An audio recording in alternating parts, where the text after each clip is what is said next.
Well, good morning folks, so welcome to another review video. As promised recently, we are back in the Caribbean and we're looking today at Robinson International Airport in Tobago, formerly known as Crown Point Scarborough and still known to some extent as Tango Tango Charlie Papa. This is a payware version by Walkula Studios. It's version 1. Hope I've pronounced that right. And from what I can see, it's available for the PC. Now the download showing on Sim Market says 645 meg, but that's actually the install size. I had this sent to me very kindly by Wakula Studios for review. I didn't buy it, but the comments obviously are my own and they're in no way influenced by the developer. And the download that I got sent was actually 162 megs, but the install, when you put it into your community folder, is 645 megs. It's currently available from Sim Market. The price is €14.39, which equates to roughly $14.46 US, or £12.19 UK. US and UK prices again are estimates and include VAT tax, which of course will vary depending on which country you're in when you purchase this. I've had a good look over this, and it's a really nice, pleasant little scenery, again located in a very nice location in the Caribbean, and you can have some nice fun flights here. While researching this morning, things were a little bit confusing because there seems to be one large terminal, but actually when you split it down there you can see what they've done. I'll go through the history in a minute because they've made some changes to modernize this airport and bring it in line. They also say that it's capable for 747-400 landings, but at just under 9,000 feet that's a bit of a challenge, I would think, for a heavy jet. However, really nice scenery from what I can see by Wakula Studios. This is version 1, as I've said, that they let me have to review, and we'll get down and have a good look at it in a moment. Firstly, let's as ever talk about some history of this airport, where it came from, what sort of built it's gone through. So, ANR Robinson International Airport, which is formerly known as Crown Point International Airport, Tango Tango Charlie Papa, is an international airport located at Crown Point on the island of Tobago in Trinidad and Tobago. The airport can be found in the southwesternmost part of the island near the town of Canaan, and just 7 miles or 11 kilometers from the capital Scarborough. The airport is one of 2 international airports serving the twin island Republic of Trinidad and Tobago, the other airport being Piarco International, Tango Tango Papa Papa, located on the island of Trinidad. Robinson International Airport lies at an elevation of 38 feet or 11 meters and is 4 hours behind UTC or GMT.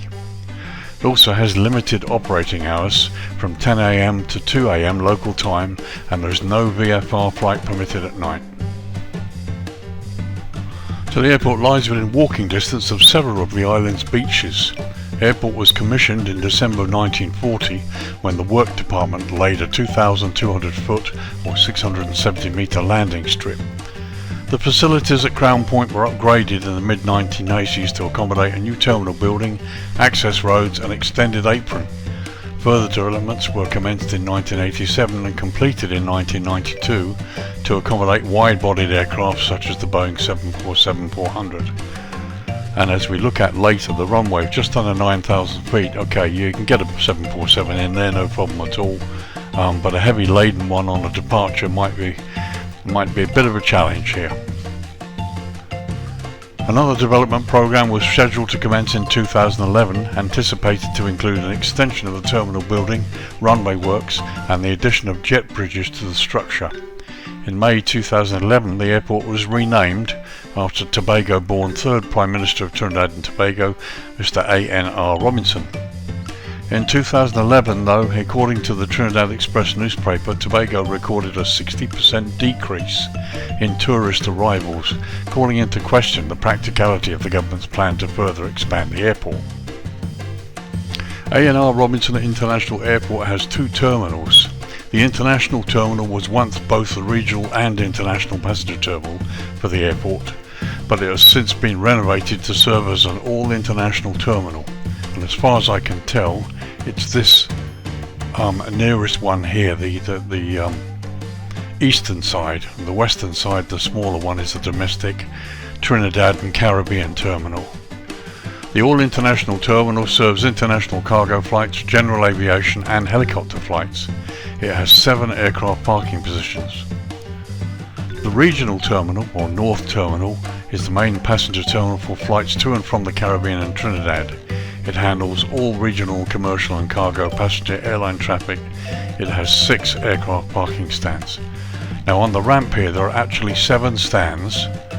Obviously 6 are used for domestic and the 7th is used for international, or whatever stands are available, because there are no jet bridges. Passengers go out and are led out to the aircraft. In February 2004, much of the renovation and restructure work began, part of the Vision 2020 project. So far, taxiway repairs, upgrade of the electrical substation in the South Terminal, modernisation of the air traffic control facility, instrument landing system and the new domestic terminal have all been completed. So there's some of the history. Let's have a look at the runways here. Okay, we dropped the lighting down to about 6:30 local time in the evening. As you can see, it's a beautiful evening when it looks like this. We're looking down the throat of runway 11. The airport operates a single runway, runways 11 and 29, which is 8,999 feet or 2,740 meters long, made from asphalt and is grooved. Runway 11 has a standard Cat 1 island instrument landing system and also features the short airfield lighting system SALLS and precision approach path indicators on the right side of the runway. RNAV and NDB approach options are also available. So here you can see the short approach lighting system. You've got extended runway threshold here as well, displaced threshold, with additional lighting. Again, we've got the unidentifier lights, and here you've got the PAPIs on the right side of the runway. And as you can see, the runway is well lit, so you've got the high intensity lighting all around the runway here. So here we are looking down the throat of runway 29, which also has the high intensity airfield lighting system, as you can see there, covering the runway, but no precision approach path indicators at all.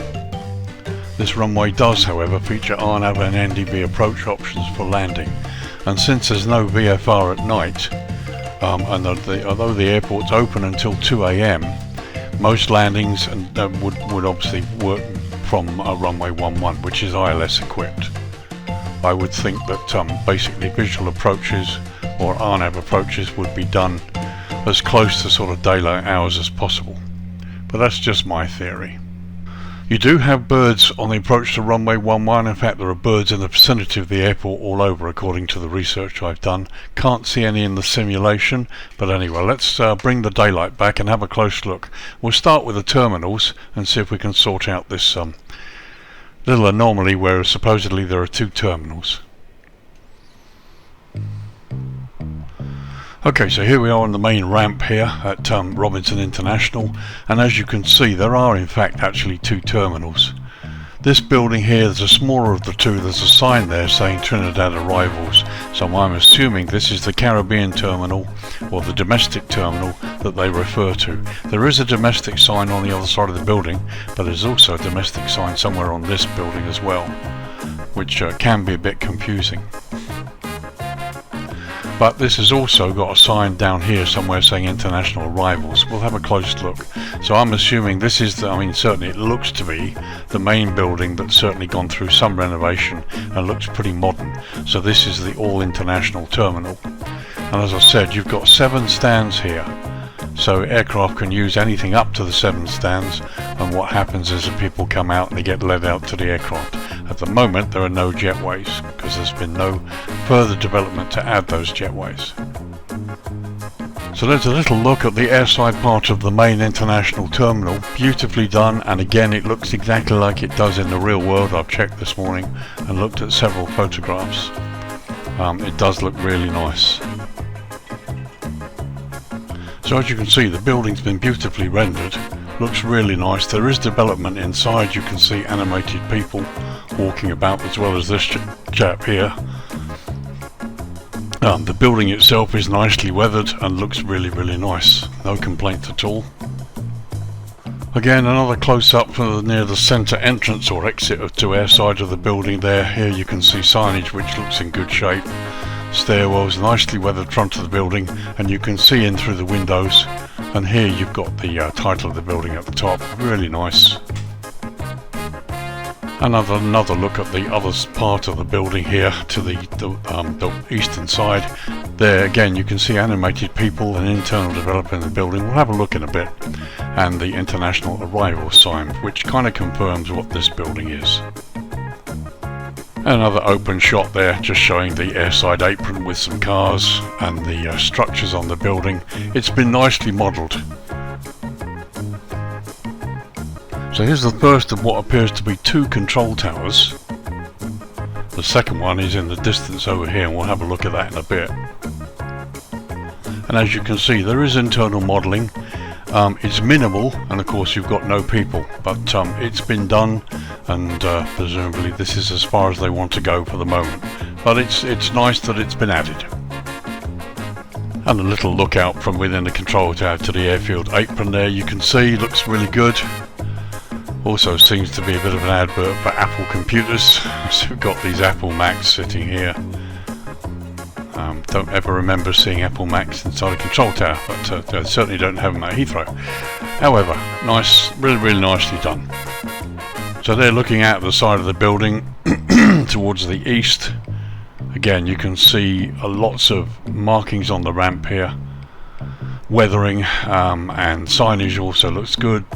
Bits and pieces, clutter, weathering on the building roofs. This all looks really nice. This is typical standard fencing. It's excellent.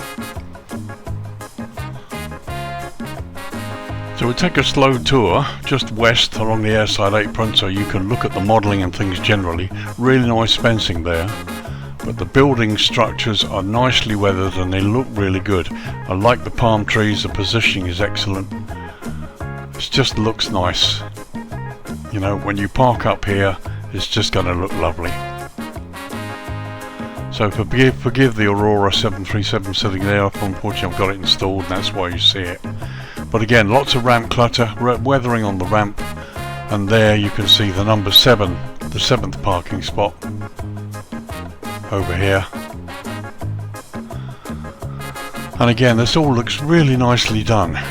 Lots of clutter, the correct kind of clutter I might add. Weathered containers. Looks very, very nice. Just come up a bit. Telegraph poles look good. And you can see the quality is really nice. They've done a nice job here. Here's one of the beaches we were talking about. As you can see, they're really close to the airport. You haven't got far to walk in your shorts.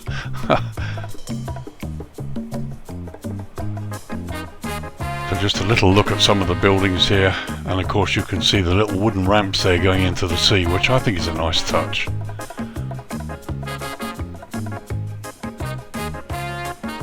So we have a couple of little anomalies here where the buildings are kind of sitting off the ground.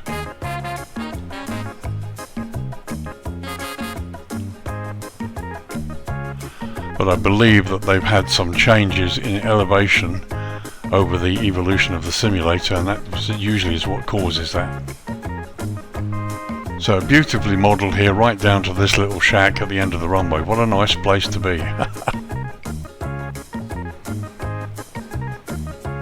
So some nice modelling. I love the gates there, and those little wooden water structures look really good. Love that shack. Fence line there going completely round the airport, as indeed it should. And here we are coming along the beach just below the runway.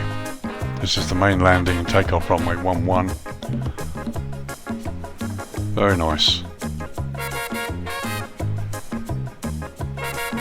So just coming inland across the runway 11 threshold here, we've got the fuel farm. Again, nothing major, but done to a nice standard. And complete with signage there on one of the towers. Little bit of building here. I'm not sure if this is modelling that's been added or whether this is default. It looks really nice if it's default. But it's a nice island, a nice location, and you've got a nicely developed airport right here too. So let's get back to the airfield proper. Just coming across the runway here. I also want to see whether this guy enters the runway or not. It's one of the problems I've been having a lot lately in some of my reviews, recently certainly, is vehicles going onto the main runway.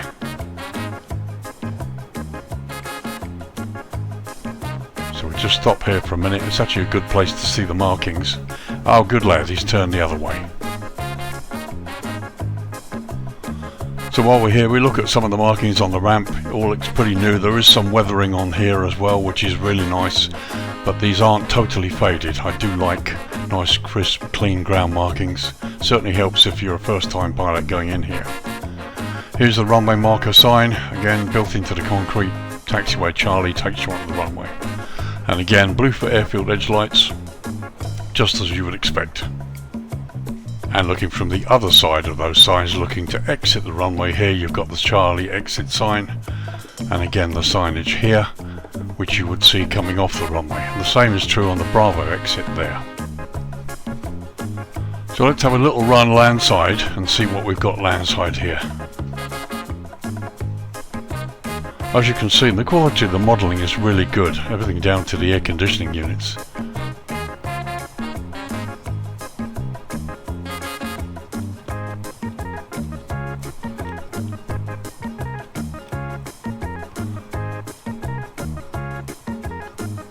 So we slowly traverse here.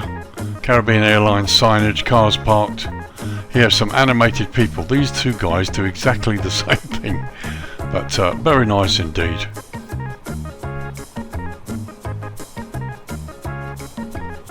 Signage is really good. Now this is what I think is the domestic end of the terminal.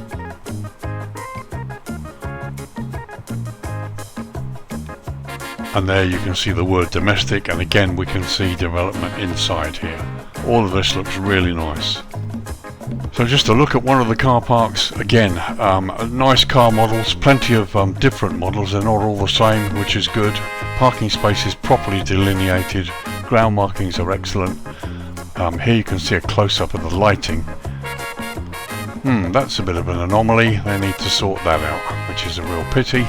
Everything else looks really good apart from that, so we need to, guys need to have a very good look at what is going on with your traffic. So there's a quick shot airside. This is the main international terminal. Let's get a little bit closer. So a little sign there, departures to Trinidad. Something of a flight board there.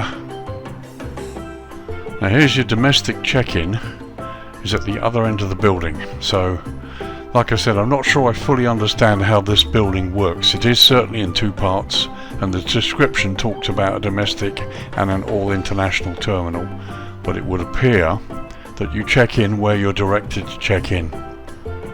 All a little bit higgledy-piggledy, but there we go.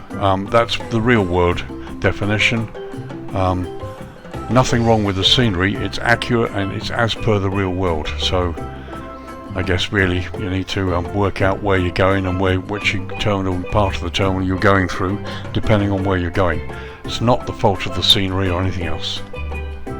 See, there's a sign saying domestic check-in, but it's at the other end of the building when we've just looked at the Trinidad department in the just a little bit further away a moment ago.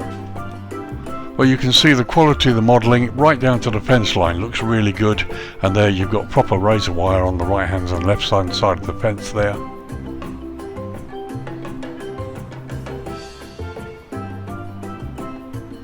Very, very nice. We'll have a quick look at this sign. Meteorological Services building. And there's the sign on this end of the airport landside that you can see. So before we leave the building and have a look at the other control tower and a little bit further afield, let's go inside and see what the development's like. So here's the upper floor of the international terminal as far as I can see.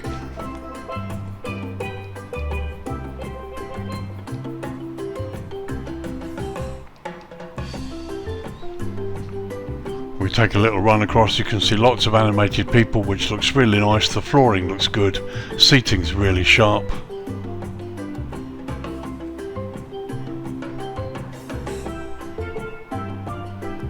And again, you can see them looking out of the building there. And there you can see looking out to landside through the glass, which is nice. So a close look at the people. You can see a ramp engineer there to the left. The rest of it are basically the recreations of different people. But a nice view to airside from the upper level. So this is the lower level. Very nice, perfectly adequate. Not an awful lot of internal development, but it looks okay. We'll take a little pan across this area.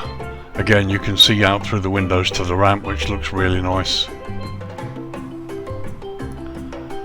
Now, it had domestic check-in on the other side there when we looked earlier. We've got a duty-free shop here, which you shouldn't have if it's a domestic flight.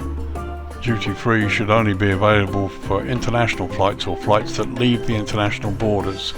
This shouldn't be in a domestic terminal, so it kind of confuses the issue a little bit more. You've got one newly developed building, which we can clearly see is the newly developed building, which seems to do both domestic and international.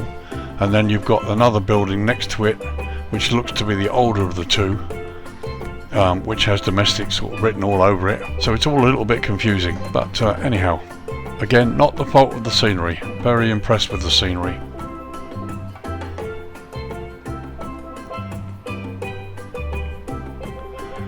So we just come out through the windows here to the airside ramp,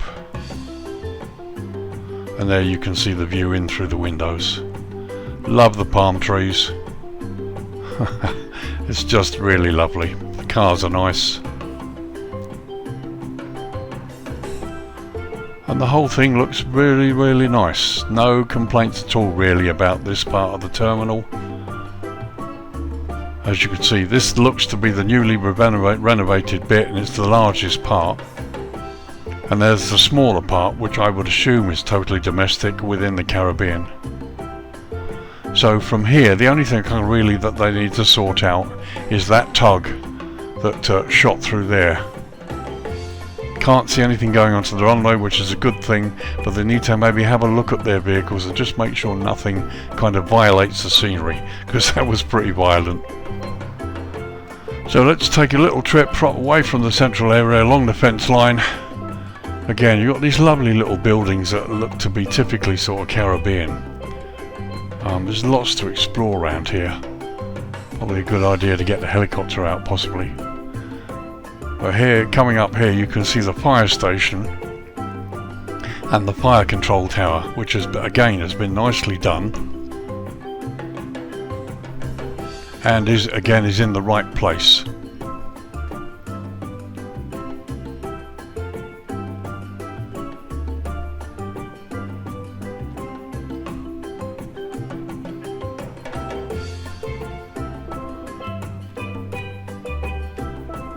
So there it is, fire station and fire control tower. Some nice fire tenders, nicely modelled. A couple of Scorpion tenders here. Really, really good. Now here's the tower, and you can see from here there's some internal modelling. Let's go inside. So here you go, just looking out towards the runway. And look, we've got a vehicle landside as well. Some animations which are quite nice. And they're looking towards the terminal. So there we are, looking at the structure from the landside part, as it were. It looks good, it looks nice. Okay, the fence line has stopped here, it's not been entirely completed, but all of this looks nice, and they've kind of relied on photo scenery ground here, which is okay. Again, it's what they want to do. They haven't made any attempt to sort of really do this and make it 3D, as it were. But I can deal with that, it's perfectly okay. And there you go, there's a view looking out to the other end of the runway 29 there, and you've got beaches literally the other side of the runway there. There is some traffic that goes up this road, and there is also a baggage truck, baggage dolly that goes up this road only about halfway and then disappears and starts again. Not really sure what that is. So let's lower the lighting down and have a look at what this looks like in the sunset. Okay, 6:35 p.m. now, local time. The sun has just sunk below the horizon, so this is sunset. And as you can see, you've got lighting on the airport, which is good. And there, looking towards the threshold of runway 29, is a beautiful shot with the moon glinting on the water. And as you can see, lots of lighting, not only on the airfield, but off airport too, which looks good. Very, very nice. This is going to be a nice location to have a look at generally. So let's get down to the ramp and look at the lighting. So here's another example of just how nicely these airports come to life when you get to the darkness hours, when you turn the lights on. Big stanchions up there providing light. Buildings look nicely lit. Okay, one or two of Sobo globes I can see, but it doesn't really matter. Lighted vehicles, tugs. Again, look, you can see inside the terminal from outside because you've got internal lighting. It all looks really nice. It's very nice indeed. So landing here at sunset, perfectly acceptable. Airport's open between 10 a.m. and 2 o'clock in the morning, so all is fine. So let's come landside.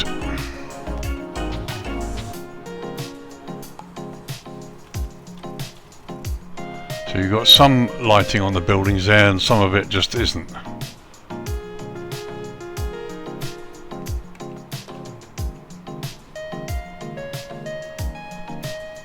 Okay, lighting here looks fine. Can't really see where the lighting has been provided by, but no problem, it looks lovely, it's subtle, very nice.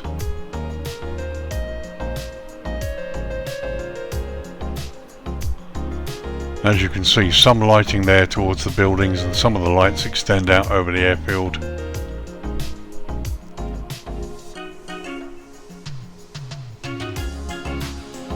Places like this here, as you can see the fence line goes along there.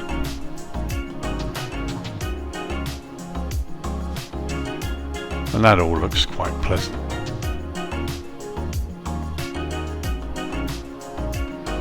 So let's have a quick whiz landside over these car parks and just look at it from a larger view, as it were. All looks good. Not so many Asobo globes this side, but the lighting is correct here, which is good. We're just going to take a quick scan over here. There's the exit road, and here you've got this little effect here where some of these buildings are lit from the inside, and it's been done quite nicely. It's very pleasant.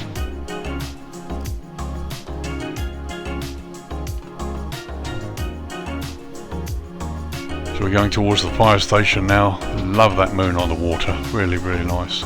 Some nicely positioned palm trees there.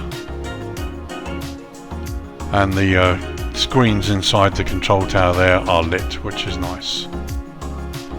There you can see the screens were lit inside. So as you say, a few Sobo globes, but I'm not complaining really. Let's get out towards the runway. So you've got the runway edge lights, and they're looking towards the threshold of 29. So we're just going to take a little run up the runway because there would appear to be green centerline lights here, which I didn't see earlier. But as you can see, landing on 29, there's turn off green lights going onto the taxiway.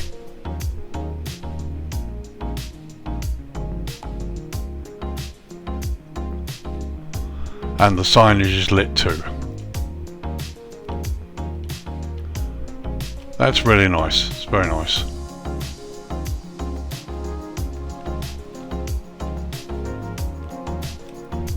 Yep, no problem at all there. There's the runway signs.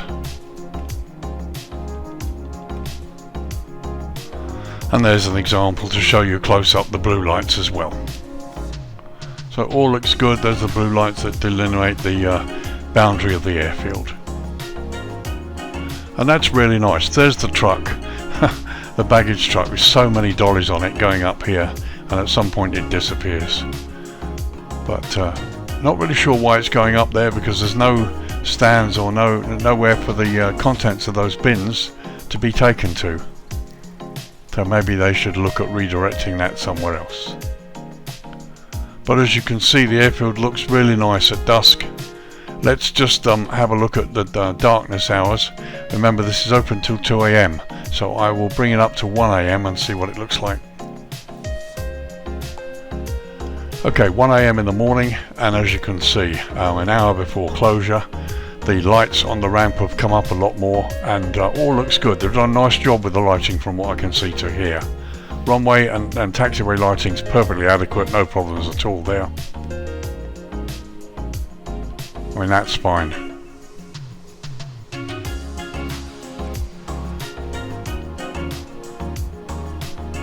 So a little slow look over the ramp here.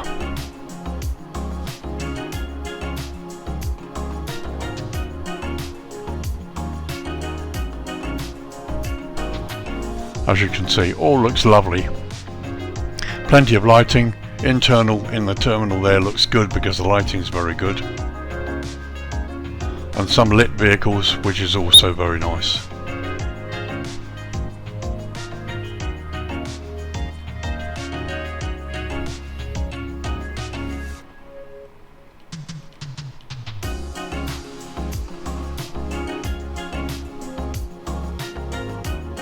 So from here you can see the fire control tower and the fire area is also nicely lit. And just looking away from the airport, you've got plenty of lighting here in the towns and the area itself, the urban sprawl that is behind the airport. And there's an overview shot from slightly higher level showing the ramp as it looks at in the dead of night. And as you can see, beautiful green centerline lights, so you won't have to worry too much after landing, getting off the runway. Some nice lighting here on the south side of the field too, but all of this looks really adequately nicely done. So just before 10 to 6 in the morning, as you can see, the lighting is about to go off, as it were, but it's still really good. Lovely view there. And in the other direction, there's the fire control tower and the fire station, and looking out towards the bay where the sun's going to rise up. Okay, so 20 past 7 in the morning, here we are a couple of hours before the airport officially operates, bearing in mind this airport has restricted operating hours, 10 AM to 2 AM local. So let's wrap the review up. Firstly, thank you very much to Wakula's Studios for letting me have a copy of the scenery review. Do I like it? Yeah, of course I do. It's very, very nice. It's a huge improvement over the default, and anybody doing a 9-hour transatlantic to get here is going to be met with this beautiful little imagery here that has everything you need. You can get a 747-400 in here. You might be challenged at taking off with a full load, but with the runway just about 9,000 feet, it would be fine. However, beautifully suited to short medium haul aircraft, a lovely design terminal. The moving vehicles, the dynamic scenery is good. The only real anomaly I found out is that aircraft tug somewhere over here that darts into the parking area landside. That needs to be fixed. A couple of floating buildings which I believe are due to elevation issues as so we've updated the scenery over time. So that might be something they might want to look out. It's really, really nicely done. Some internal development, not too much, arguably just enough, but from a pilot point of view, everything you need airside is there. Looks beautiful when you park up where my aircraft is. What you will see in front of you in the terminal looks pretty real and well worth the trip, even 9 hours across the Atlantic. Again, another airport that comes to life after dark, at dusk. Looks really nice. The night lighting is very, very acceptable, very nicely done. Yeah, ground signage is crystal clear. The runway signage is good. Bear in mind that there are approaches to runway 29, but there's no ILS and there are no PAPIs, so it's going to be a challenge for pilots who have the real skill. And there's no VFR at night, so landing at night realistically is kind of limited to runway 11, which has the ILS. You do get birds on the airport, nothing in the scenery, thankfully, so you should be okay. And again, it looks like nothing enters the runway, so I'm pleased about that. So, would I like to see this improved? You know what, for €14 it's well priced, and it's exactly what you need. I would love to see the developer go to town on this, like I'd love to see developers go to town on almost any airport I review. They could do more inside the terminal, and if they'd like to, that would be great. But apart from that, it's fine. The price is acceptable. Everything you need is here. It's not a huge scenery, so it's not going to go mad on your hard drive. Very, very pleasant, and arguably lots to explore down the rest of the island. Some lovely potential flights here from Miami, from other parts of the Caribbean. Beautiful, really, really nice. Yeah, so no problems at all. I like it a lot, and for the price is excellent. So huge thank you to Wakula Studios for letting me have the scenery to review. Really, really pleased with it. I would suggest you go and get it if you're interested in flying in the Caribbean. This airport, along with some others, opens up lots of possibilities flying in the Caribbean, and it's well worth it. I would like very nice to hear from somebody who lives here, possibly help me sort out the terminal issue as to what's domestic and what's international. I don't think I really understand that. And again, nothing wrong with the scenery. It's not the scenery's fault. They've modelled it as per the real world, with the signage in the right place from some of the pictures I can see, but the description I get of the terminal's usage seems to conflict with what I see. So if anybody lives here and knows exactly what's going on, yeah, always happy to have a comment in the comments, and I will of course respond. So this is Lee, your virtual airline pilot, winding up another review, another lovely little scenery, well worth the price. This is Crown Point, Robinson International, Scarborough, Tango Tango Charlie Papa by Wakula Studios. It's a payware version 1 for the PC. Download is 162 meg, that's the size of the zip file I've got, and the installation when it's installed into your community folder is 645 meg. Available now from Sim Market. Price is euros 14.39, which equates to $14.46 or £12.19 UK. And as I said, UK and US prices are estimates, and they include VAT and tax, which of course will vary depending where you are. Another really nice scenery, and I'm really pleased to have had a look at it. So thanks for joining me. Hope you liked what you've seen. Happy to respond to any comments, as I always do. And again, thank you to the 400 odd subscribers I've had so far. If you've liked this review and you want me to look at anything else, please ask. And please like and subscribe. It does help my channel, and thank you very much. So I will see you in the next review. You take care now. Bye bye.